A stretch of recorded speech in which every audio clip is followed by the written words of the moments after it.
Welcome back to the third episode of the Purposeful Ambitions podcast. Today we got Bashir Khalil. I actually met Bashir kind of playing soccer. He went to Lisa West. I went to Grand Valley. He's a little younger than I am, but I look up to him. He's got a bright future ahead, and just excited to have him on the podcast. Bashir, tell us a little about yourself and what you're doing right now. Yeah, well, I really appreciate you having me on. Obviously, I'm a Absolutely. really good friend of your cousin Caden, and I actually saw your guys' podcast like a couple weeks back, and I was like, man, this is really sick. And I was talking to him about it. You reached out, and I was like, it'd be my pleasure to be on this. So a little bit about myself. I'm currently a junior at Boston University, studying biomedical engineering. Obviously, I grew up in Kansas City. My parents are originally from Libya, so I'm technically Libyan American. And yeah, I have a deep passion for the game of soccer. That's how I met Jack. That's how I've met a lot of people in the Kansas City area. I've been a part of multiple nonprofits in the Kansas City area, one that I co-founded with two really good friends, and I'm sure we're going to touch on that. One of them, Elite Footballers Tournament. So originally didn't start off as that, started off as Diversity for Change KC, which was something. So essentially the group of people that I started with, me obviously being Libyan, my friend Max Roberts came from an Armenian background, and Elias, he comes from a Tunisian background. You know, Kansas City's predominantly white. I went to Lisa West High School, say probably like 95% white. I was genuinely maybe like one other Muslim kid there. So you grow up, and I think it's tough on a lot of kids that come from different backgrounds to be proud of who you are, proud of your heritage, proud of your diversity. So we just started an organization telling people they should be proud of where they come from. It's better to be different. Doing charity events, to raise money for lunch funds, or we helped a family escape Afghanistan when the Taliban take over in 2021. Just different things like that. We always wanted to have an impact. Eventually, like I said, soccer is a big part of my life. We started doing these soccer tournaments, and they really started blowing up, and a lot of people came out, and we raised money for charity. And I think having a really broad organization maybe wasn't the best thing if we wanted to take it to the next level. So we rebranded, changed to Elite Footballers Tournament, and now we just run tournaments to close the pay to play gap. That's an issue we all know about. Even, I mean, you're paying so much money to play the game of soccer, and it should be for everybody. And, Yeah. obviously me, I have that background from Libya. So I've seen how it is. People don't pay to play. Everybody gets an opportunity, but that's not necessarily the case in the U.S. A lot of these top clubs, you look at it and it's like the most affluent kids are playing on the team. It's like, does that really add up? Yeah. Uh, Absolutely. that's what I've been doing, and I've really enjoyed it, and hopefully it keeps growing. And then another organization I've worked with is the Global Foundation for Peace Through Soccer. I was blessed to go on a couple mission trips. I've been to Morocco, and to help the same kind of thing, spread peace and give people an opportunity through the game of soccer and bring joy. I worked as a translator with English, Arabic, and Spanish there, as well as like just being a coach. So, I've been blessed to utilize the game of soccer and my passion for it to try to help people and meet people. And, I'm excited to talk about all that here. That's awesome. That's awesome. And I think that's the biggest point of this podcast, just kind of giving you a platform to kind of talk about it. Because I think it's very few you're given the opportunity to kind of share these things in just the day to day. So I think it's important to give you the platform. You talked about peace for what was the last organization you talked about? Global Foundation for Peace Through Soccer.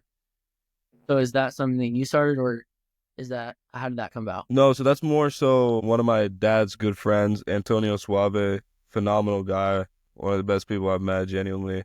And, he started this organization, and, he just wanted to help people. He loves the game of soccer as well. A lot of people love the game of soccer, but why not try to do something good from it? And, he just started this nonprofit, started getting government grants and utilizing that to go around the world or wherever it may be to help kids. Same in Kansas City. We had a tournament in Kansas City. We brought in Leones Negros, a soccer team from Guadalajara, Mexico. And, we were able to have a camp with coaches from a professional club for free. We know how it is in inner Kansas City. There's a massive Arab, African, Hispanic community. A lot of them unfortunately can't afford to play for some of these teams in Kansas City.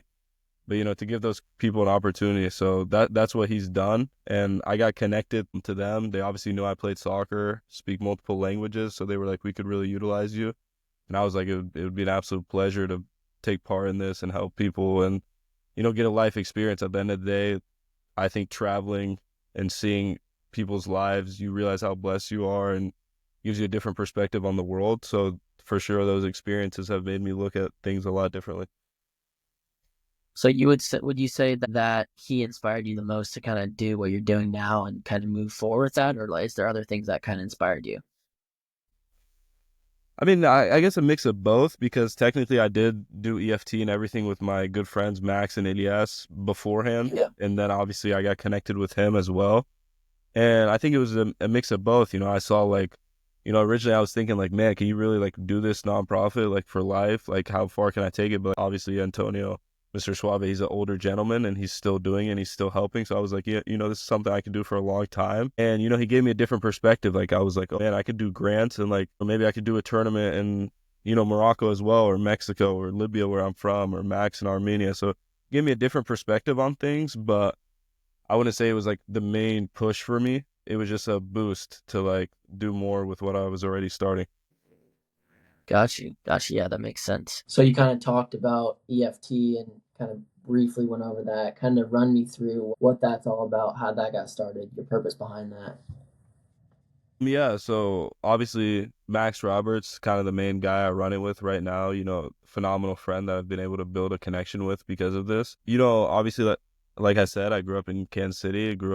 Went to Lee Summit West High School, Summit Lakes Middle School, Cedar Creek Elementary School, and these are very predominantly white locations or schools. And growing up, I would never say I was ashamed to be Muslim or ashamed to be Libyan or different. Like obviously, I look different, but I would say maybe I wasn't like vocal about it or wasn't proud of it. Whereas like now, it's first thing about me. Like I'm Libyan, I'm Muslim, I'm proud. And connecting with Max, he obviously comes from an Armenian background. I felt like he had that same thought process of like, you're different, and I feel like especially with social media and our age, in our society, especially those teenage years, like it is a bit difficult mentally to be different and be proud of it. Mm-hmm. We know how it is. Like I wouldn't necessarily say bullying, but people might mess around with you, or like things are happening overseas. People aren't really educated, but they just see CNN blast like, I don't know, like Muslims are terrorists or whatever. Like that's kind of their thought process. They don't really know much. They're not taking the time to actually educate themselves. So then like maybe they come to school and say something to you, or maybe, they're not respecting you, or like, I remember I used to like I like to, I'm a practicing Muslim, of course, and I remember we'd have games in high school and I would like go pray and like people would just be like, bro, what are you doing? Or like not clear understanding. And, to me it was a bit disrespectful, but for me, like creating this organization is like showing people that like, you know, just because those type of things happen doesn't mean you shouldn't be proud of who you are. It doesn't mean you shouldn't want to be that. It's okay to be different. It's okay to, and honestly, being different makes you special. I mean, in life, any person that's succeeded has always been different than the crowd. So I like to think of it in that way, except more in a religious or cultural or like background or ethnic viewpoint. So, and that's kind of the connection me and Max had, as well as Elias. We all thought that. And, expanded, like I said, we had different charity events. We had different videos, podcasts. We did this sort of thing to try to spread that out there. And then Mm-hmm. obviously all three of us play soccer, and it kind of spread into, we did these soccer tournaments, camps, whatever. And we realized what better tool to utilize this mission and this message in the game of soccer. I mean, you watch any game today. I mean, go turn on a Prem game, you're seeing like literally every race and religion on the field. Like there's nothing Yeah. else. It's the world's game, Like I don't think any other sport or any other thing can replicate it. And and then we took it one step further, We're in the United States of America, obviously, and it's quite literally is the only country that you have to pay to play the game of soccer. It's the world's game Mm-hmm. for a reason. We look at Messi, we look at Pele, we look at Ronaldo, Neymar, whatever. All these guys grew up very poor. If any of them grew up in the U.S., they would not be a professional soccer player. And that's just the sad reality of it. And why not try to do something to change it? And at the same time, I believe every experience in life should build you for the next one. So, luckily I had the opportunity creating this organization, meeting people and all this sort of stuff, has helped me, I feel like, prepare for the next steps in my life, whether it's making connections for me as a player. Maybe it's not me as an organization. Maybe I've met somebody through EFT that could help me through my playing career or vice versa. I've met so many people. For example, somebody you may know as well, Caden McLagan, like a good friend that I've connected with over EFT, and I've started training together. He's actually started helping us with EFT, and now he's playing in Iceland. I was texting him last week, like, hey, I'm interested in coming to play in Iceland, and that sort of thing, like EFT has allowed me to make those connections in that aspect, and that's also been a great thing that's come from it. So I feel like all around, like, it's just been a good opportunity for me to, I feel like actually a good way to put this is like, I feel like anything in life that you don't plan actually always ends up working better than you intended it to. Hmm. When me and Max wanted to do Diversity for Change KC, we never thought we would rebrand. We never thought it would become a soccer specific thing. We always thought we would like never start an Instagram. We always thought, but now look, it's completely changed. I mean, we're working with, Sunflower State FC, a USL2 team with higher aspirations. They come and get their players from us. We've had colleges literally come scout at tournaments at ours. So you never know how things are going to work. And I've been blessed to kind of just go step by step and just see how things unfold. Yeah. And I think, I mean, just this relationship alone, like we met through soccer, and I think that's kind of a testimony to what you were saying, and I think it's super cool. So talking about like more your soccer career, like what's the next steps for you and your path? Yeah. So for me, I mean, obviously, I soccer honestly is the biggest thing in my life. It's the thing I love the most. And whether it's playing or like even through EFT or whatever it may be, I've always tried to do whatever it is I do in life. I always try to connect it to the game of soccer because that's what brings me Absolutely. happiness. The quote I love Yeah. the most is I always read it. It says, never give up on something you can't go a day without thinking about. And that's the Yeah. game of soccer for me. Every single day it's on my mind 24/7. And so I'm always trying to figure out a way to put myself in a better position. And right now, obviously, I'm in college playing, so I'm enjoying that. And then last summer, I had the opportunity to go play in Germany. I trained with a few teams, trained with Werder Bremen. So I've had some great experiences. As you know, the time's ticking. I only got about a year and a half in college left. So for me, it's like every single thing is like, how can I prepare myself for when I graduate? Because it's not necessarily like a job. Maybe you could do an internship and get a return offer. That's not really how Yeah. things work in soccer. It's going to be once you graduate, like, can you find an opportunity or not? So it's just preparing yourself to hopefully be ready to take advantage of the opportunity. I'd love to go back to play one day. Like, obviously, my ultimate dream has always been to represent my country, Libya. My dad played for the Libyan national team. My uncle played for the Libyan national team. So for me, that it's in my blood, and it's always been my dream since I was a kid. So I would always love to take advantage of that, but from a faith perspective, I'm just more in belief in the plan from above and just taking it day by day. And honestly, like I said, I'm gonna work and do all I can because there's nothing I love more. I wouldn't say I really have like a plan.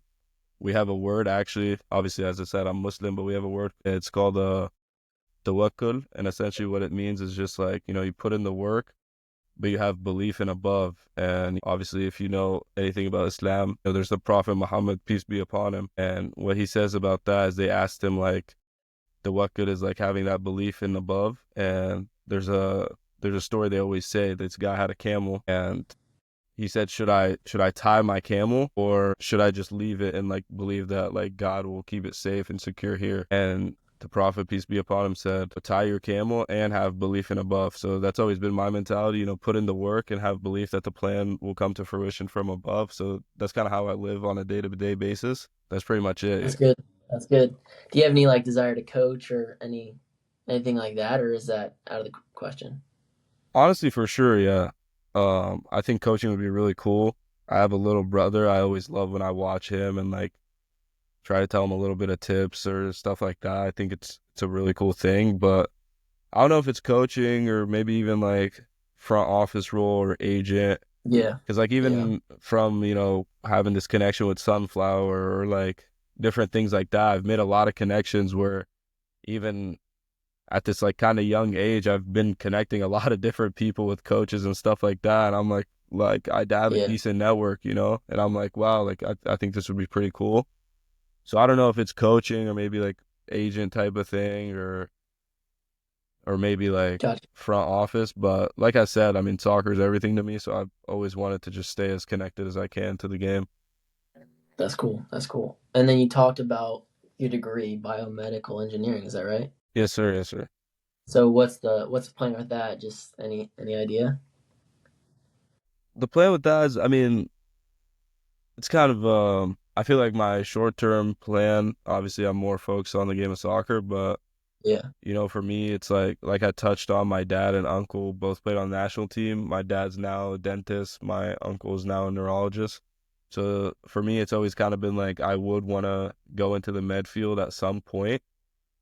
And I feel like biomedical engineering kind of puts you in a safe space in that aspect because I could continue to go to med school or I could go into like engineering or something like that. So I feel like it's a very solid degree that will give me a bit of a safe space, I guess you could call it, to make a decision Yeah. later on. But I wouldn't say like right now I'm like really sitting there itching to, start working in the engineering field or anything like that. Got you. Got you. Got you. All right. So one of the reasons I had you on was obviously because I really respect you and not only just like your ambitions, but just the way that you stay true to your values. I'll be honest, like I don't know a lot about Islam, and I think a lot of people listening don't either. But I think it's super important to have conversations like this where we learn from each other. So could you share a little bit about like your religion, why you follow it, and how it like shaped your life? Yeah, of course, of course. I agree. I mean, these conversations are very important, especially in the United States. I mean, you have people of all religions, all faiths, and we're living in the same place. So I feel like when you have a common understanding of different people, it just makes a better community. It makes better connection between everybody. But obviously, as I said, my parents immigrated from Libya. Our country's 100% Muslim, and so I was born into Islam. So obviously from a young age, my parents, taught me about our religion. And for me, religion it's a massive aspect. I hold it as the number one value in my life.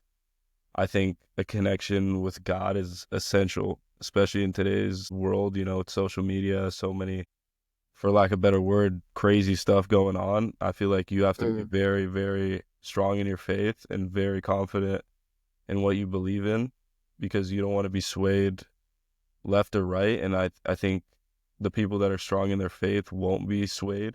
And in my humble opinion, I believe if you start getting swayed in some of the directions the world is going today, I think that's what's causing a lot of issues, such as, like mental health issues or depression, because I believe faith in that connection to God, as Muslims, for example, we pray 5 times a day. It's one of we have 5 pillars, obviously. And one of the 5 pillars is you pray 5 times a day.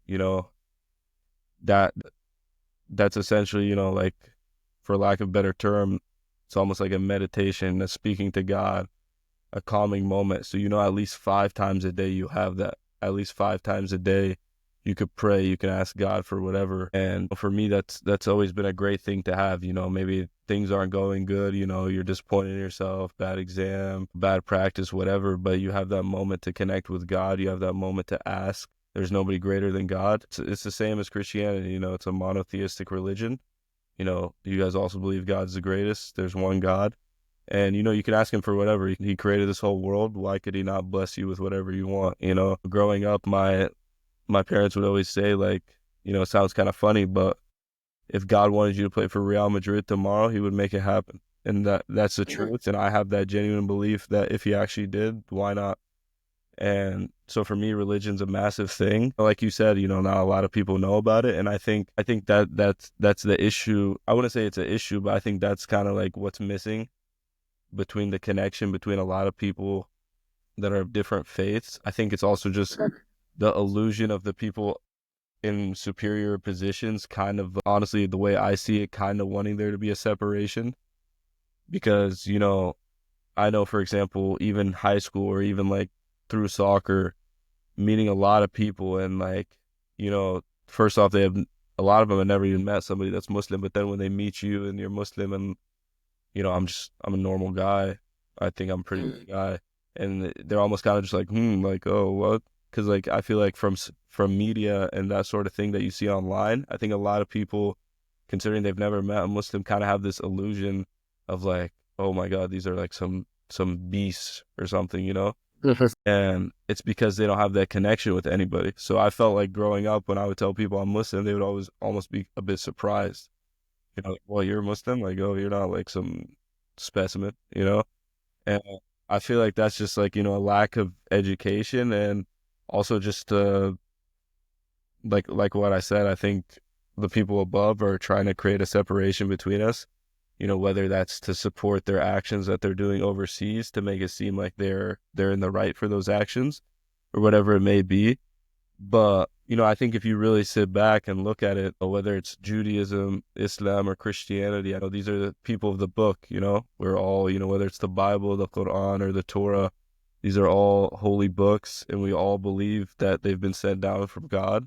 We both pray, we both have fasting in I mean, not both, all of us have fasting in our religions. All of us believe in the afterlife, Mary, Jesus, so it's, if you really, really look at it, and I've spent a lot of time looking at this sort of thing, the religions are very, very similar. It's honestly outrageous how they're like placed so far apart. It's very small things that separate us. But the basis of the religions, I mean, obviously, I mean, that's just the world. I mean, think about how long ago these books were brought down from God. I mean, think about how much people lie today or like change things a little bit. Like if I told you a story and you go tell Caden or somebody, it's going to be a little bit different. So imagine over 1,000 years. So obviously there's going to be these slight differences in our religions. But if you really look at it and you really sit there and dissect, whether it's like the Quran and the Old Testament, or, even the Bible today and the Quran, there's very, very small differences. But, I don't think anybody really realizes that, or anybody has taken the time. Once an idea, that's a problem with a lot of people today is, once that idea is in your head of like, oh, these are bad people, or like that has been portrayed to you, it's become very difficult to change people's thought process on that.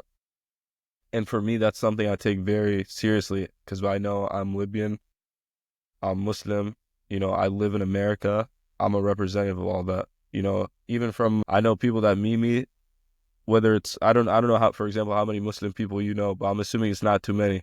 So you're Yeah, probably, a huge thought process of your thoughts on Islam is probably based on me, correct? Because I'm the only correct. Muslim And so for me, I know that's how it is. And that's why I like to ensure I'm representing my religion well. And, that's why, like, I'm having this conversation with you, and hopefully more people are able to hear it. And that was because you met somebody that's a Muslim, and you were like, oh wow, like he's normal, like what's wrong with him? Whereas like you Mm. never met somebody that's Muslim and you've just been sitting there cruising on CNN, like you're probably just like, well, these people what's wrong with them? So I mean, I think it's just like a lot of things in life. It's everything always, in my opinion, kind of comes down to a lack of education, a lack of understanding. And once you get that over the line, I think people will realize, oh wow, we're much similar. Yeah, that's good. That's good. And I think like you really covered it. Like there's a lot of judgment in the world right now, and just like people place labels on things and people just based off their experiences and things. And I think that's super important to like understand and realize, because like here I'm talking to you and like I had zero understanding of the other religions in the world, and I think it's super important. That's kind of why I brought you on. It's because like the Bible calls me to love people and love all kinds of people, and it's not. And I think there's a lot of people who misinterpret like Christianity, and it's like we're supposed to judge these people because they don't believe the same thing. And I think that's a big misconception. And I, like you said, like there's Muslims in the world that are doing these things. There's Christians in the world doing these things, but I'm here to represent my religion, and I think that's so important. It's super cool to be here to talk about. 100%, yeah. All right, so any last thoughts before we close this podcast? I mean, yeah, before we close, obviously, first like to say I really love what you're doing.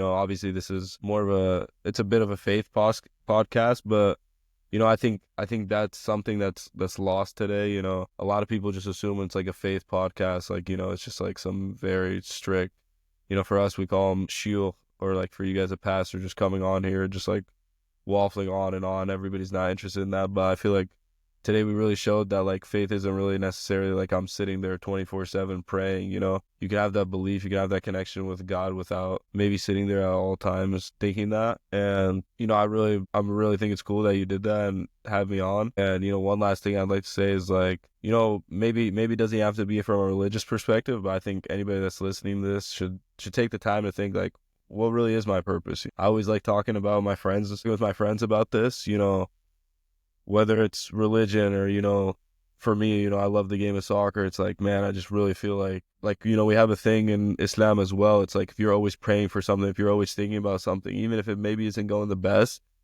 you know, God wants that thing for you. You know, he's not making you pray for it. He's not making you have, um, think about it all the time for no reason. And, you know, in our religion, it always says like, you know, ask for the impossible. You know, when you're praying, ask for the craziest thing. So kind of what I'm trying to say is like, find that purpose in life, you know, what is that thing that's really pushing you? And kind of sit there and think about like, when it's time, you know, if I knew I was going to die, would I be happy? Would I be happy with what I've done to that purpose? Or would I be happy with what I've put into that purpose? And I think that's a really good start to connecting back with yourself and hopefully, you know, one day connecting with God. Cause I think that is very important, you know, find your purpose and then go one step further. Like, okay, this is my purpose. Why am I doing that? Maybe you're doing it for your family. Okay, then your family. And then I think eventually you're going to connect it all the way back to the person that created everything, which is God. So I think find your purpose in life. And I think a lot of things will open up for you. So that would be the thing I would like everybody to take from this. And like I said earlier, you know, never give up on something you can't go a day without thinking about. So whatever it is, you know, maybe somebody thinks it's stupid. Somebody's like, bro, you think you're gonna play soccer? You think you're gonna do this? If you love it, if you can't go a second without thinking about it, do all you can for it because you only live once. This life's a test anyways. Live it to the best of your ability. And again, Jack, I really appreciate having you on. And I think this podcast is really cool. And, you know, I'm sure it's gonna go very far. And, you know, hopefully some people take the time to listen to this, enjoy it. I appreciate it. I appreciate it. And I appreciate having you on. Thanks for taking the time. I really do. Sure, I for really sure. do appreciate it. All right. Well, thanks for watching, everyone. Hope you enjoyed it. See you next time.